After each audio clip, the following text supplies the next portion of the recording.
किसी भी competitive exams को पास करने के लिए वोकेबलरी बहुत इंपॉर्टेंट है। मैं सीधी बात कहता हूँ, वोकेबलरी नहीं तो सिलेक्शन नहीं। नमस्कार दोस्तों, मेरा नाम है धवन और आज स्वागत करता हूँ आपका वोकेबलरी सेशन में।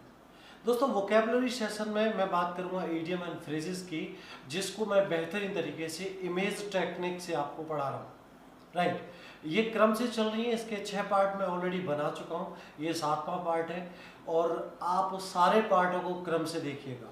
इस पर ऑलरेडी एक बुक है मेरी मार्केट में जो आपको अवेलेबल है, जिससे मैं पढ़ा रहा हूँ। आप इजीली उसे यूज़ कर सकते हो। जो स्टूडेंट बुक नहीं ले सकते हैं उनके लिए मैं PDF डालने वाला हूँ। चलिए दोस्तों, शुरुआत करता हूँ आज का पहला ईडियम। एक्चुअली आज मेरे पास ईडियम है born with a silver spoon. Born माने जन्म लेना, कोई भी व्यक्ति कहीं जन्म लेता है तो बॉर्न आता है। सी, बॉर्न माने जन्म लेना, विद माने साथ, सिल्वर स्पून चांदी की चम्मच। जी दोस्तों, चांदी की चम्मच के साथ जन्म लेने का शाब्दिक जो मीनिंग होता है वो होता है born in a rich family. जैसे आप यहाँ पर एक बालक देख सकते हो। ये बालक पूरा सिल्वर स्पून के साथ जन्म लिया है। आप समझ रहे हो, देखो जैसे डॉलर खा रहा है, हाथ में बैंक ले रखा है।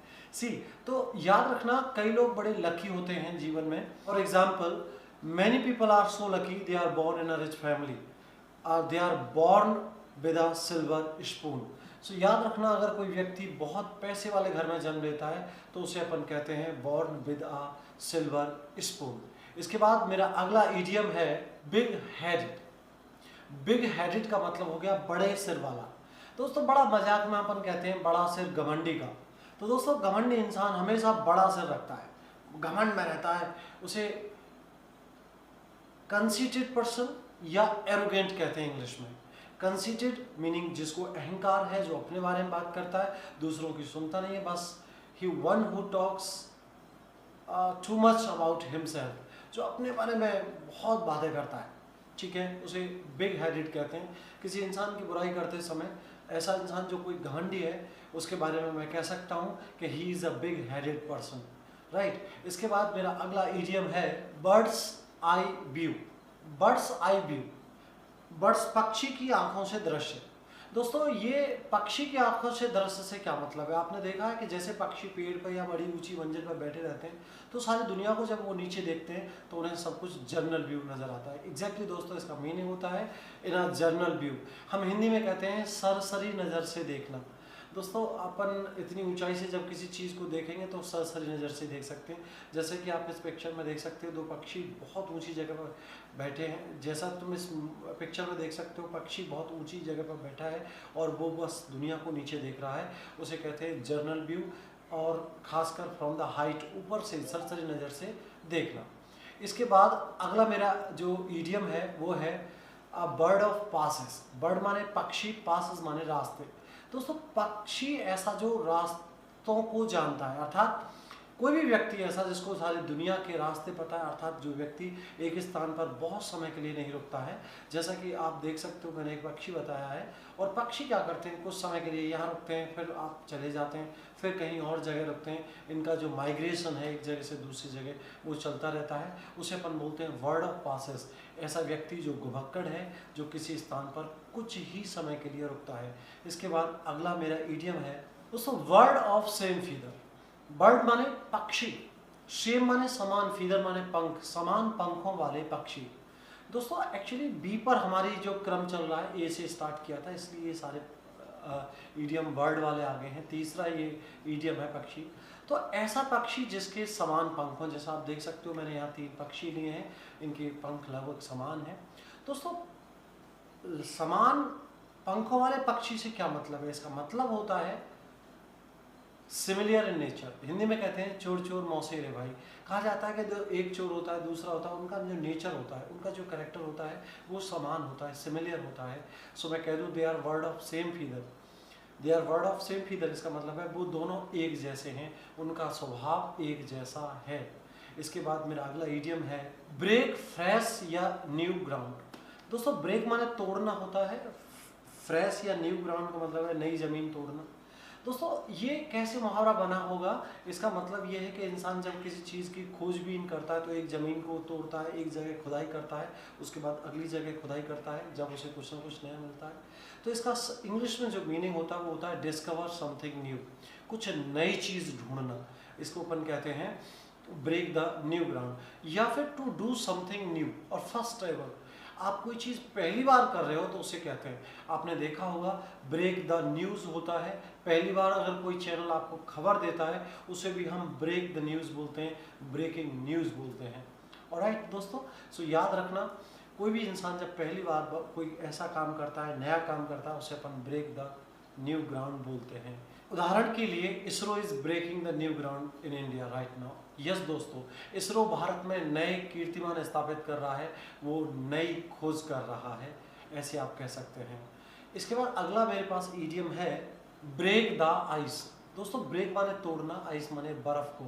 बर्फ को तोड़ने का शाब्दिक अर्थ क्या है दोस्तों? जैसा कि आप इस पिक्चर में देख सकते हो, मैंने एक अवेलांस को एक्सप्लेन किया। अवेलांस को इंग्लिश हिंदी में कहते हैं हिमस्खलन, मतलब पहाड़ों पर पर्वतों पर जब बर्फ ढकी रहती है। और अब मैं आपको उदाहरण दे सकता हूँ नॉर्थ पोल साउथ पोल का। हमारे उत्तरी ध्रुव और दक्षिण ध्रुव पर पूरा बर्फ पड़ी हुई है, वहाँ इंसान नहीं रहते, वहाँ मुश्किल से कोई जीव रहता है जिसे अपन पेंगुइन कहते हैं। सो देखो वहाँ बड़ी शांति रहती है, पूरी एकदम शांति। तो वहाँ कभी कभी जो शोर होता है वो किसका होता है? बर्फ के टूटने का। यस दोस्तों, जब कोई तूफान आता है, हिम स्खलन होता है, तो बर्फ आपस में टूटती है, इस टूटने से आवाज़ होती है, इसे कहते हैं ब्रेक द आइस, अर्थात चुप्पी तोड़ना। हम हिंदी में कहते हैं क्या करना? चुप्पी तोड़ना। जो सदियों से शांति बनी रहती है बर्फ के इलाकों में, वो बर्फ के टूटने से आवाज़ होती है वहाँ, तो उसे कहते हैं चुप्पी तोड़ना। उसे इंग्लिश में कहेंगे स्टार्ट द कन्वर्सेशन या इनिशिएट द डिस्कशन। इसका मतलब ये हो गया, यदि किसी जगह पर सब लोग शांति से बैठे, उनमें से एक बोलना स्टार्ट करता है तो he is breaking the ice, that means वो बातें शुरू करता है। नेक्स्ट, इसके बाद मेरा अगला एग्जाम्पल है बर्न वंस बोट। बर्न माने जला देना किसी की नाव को। दोस्तों ये मुझे लगता है कि ये टाइम होगा जब राजा महाराजा जब बहुत लंबी यात्राओं पर युद्धों के लिए निकलते थे तो वो क्या करते थे? नाव बनाते थे नदियों को पार करते समय। जब वो नदियों को पार करते समय नाव बनाते थे तो उनमें से कुछ सैनिक वापस भाग जाते थे उन नावों में बैठ के, जो लड़ना नहीं चाहते थे। राजाओं ने क्या किया? Burn the boat. उन्होंने एक रूल निकाला कि एक काम क्या करो, नदी को पार करने के बाद आग लगा दो नावों में, ताकि लौटने के सभी रास्ते बंद हो जाएं। दोस्तों आप देख सकते हो यहाँ पर मैंने जलती हुई एक बोर्ड दिखाई है। इसका मतलब ये हो गया कि अगर कोई व्यक्ति लौटने के रास्ते बंद कर देता है, सट और फिनिश द ऑल रिटर्निंग वे, इसका मीनिंग हो गया लौटने के सभी रास्ते बंद करना, बर्न द बोट। इसके बाद दोस्तों मेरा अगला इडियम है blow hot and cold. Blow माने बहाना होता है, पानी के लिए हॉर्न बजाने के लिए ब्लो आता है, आपने देखा होगा ट्रक आदि के पीछे लिखा रहता है ब्लो द हॉर्न्स। तो ब्लो माने बहाना, हॉट माने गर्म और कोल्ड माने ठंडा। गर्म ठंडा, किसी व्यक्ति से आपने कहा जी आप क्या लेना पसंद करोगे, वो कहता है कभी गर्म कभी ठंडा। या जैसे मैंने दो नल का एग्जाम्पल दिया है, मैंने टैप दिए हैं, एक ठंडा है और दूसरा गर्म है। कोई व्यक्ति गर्म ठंडा ऐसा बोलता रहता है, उसे कहते हैं कीप चेंजिंग द ओपिनियन, विचार बदलते रहना, अपनी एक बात पर ना टिकना। आप अपने विचार को शिफ्ट करते रहते हैं, कभी कहते हैं हाँ कभी कहते हैं ना, तो उसे हम इंग्लिश में बोलते हैं he is blowing hot and cold. वो अपनी बात बात पर बदलता है या बदल रहा है। इसके बाद अगला मेरे पास इडियम है at someone's beck and call. Beck and call बड़ा अच्छा वर्ड है। बैक एंड कॉल का मतलब होता है किसी की हाजिर में उपस्थित होना, किसी के हुक्म में होना। दोस्तों बैक एंड कॉल कई बार आपने देखा, जो बड़े लोग होते हैं वो अपने नौकर को ऐसा बुलाते हैं, बैक करते हैं, कम कम कम, और वो उसके कॉल करते ही बैक चला आ रहा है, पीछे पीछे चलता आ रहा है। तो बैक एंड कॉल का जो मीनिंग होता है एट वंस सर्विस, किसी की हाजिरी में खड़े रहना, at someone's under the control, किसी के कंट्रोल में होना। जैसे मैं कहूँ कि मैं आपके कंट्रोल में या मैं आपकी हाजिरी में नहीं खड़ा हुआ हूँ, that means I am not at your back and call. इसका मतलब है मैं आपके हुक्म में नहीं हूँ। हम हिंदी में बोलते हैं हुक्म में होना, जैसे कि आप मैंने सारा यहाँ पर दिया है। दोस्तों यहाँ पर मेरे 10 ईडियम पूरे होते हैं। इसी तरह से मज़ेदार तरीके से आप मेरे वीडियोस को देखने के लिए आप मेरे चैनल को सब्सक्राइब कर लीजिए और मेरे साथ बने रहिए। आगे भी सेशन बहुत जल्दी आएंगे और बस आप मेहनत कीजिए, पढ़ाई का जुम्मा मेरा है। और आपको ये वीडियो कैसा लगा है उसके लिए आप प्लीज़ कमेंट करिए, बताइएगा। दोस्तों आपका एक कमेंट मुझे अगले वीडियोस को बनाने के लिए एनकरेज करेगा। अगर आप बेहतरीन चीज़ें पढ़ना चाहते हो तो आपको सपोर्ट करना ही पड़ेगा, राइट। Thank you.